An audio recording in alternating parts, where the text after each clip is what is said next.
Are you looking for a quick, easy access, free, and open to the public tourist destination here in Baler that will make you say, "Wow, I got you"? First is visit the Ermita Hill, which offer you a panoramic view of Baler Bay. This place became famous as a city escape during tsunami of year 1735. The entrance fee is usually 20 to 50 pesos and located by Barangay Zabili. In the entrance, you will see the statue to show how they escaped during tsunami. Now we will heading to our next destinations, and while on the road, you will enjoy the scenic view. Next is the Digusit Falls.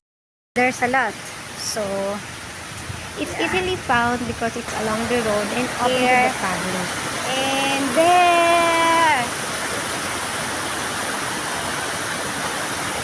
Actually, they have a lot of falls.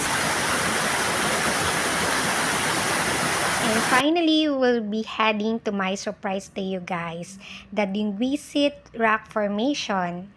A lot of rock formation here. So this is one of the reasons why Baler is so famous, because of their white sand. And look, they have a lot of rock formation. Actually, there's a lot there, also the biggest. So we only went to which is open to the public, and that is free.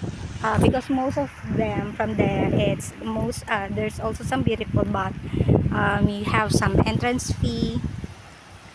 So since this is a quite just a quick time, so here. All of this is easily accessible by tricycle or by car from Baler town proper.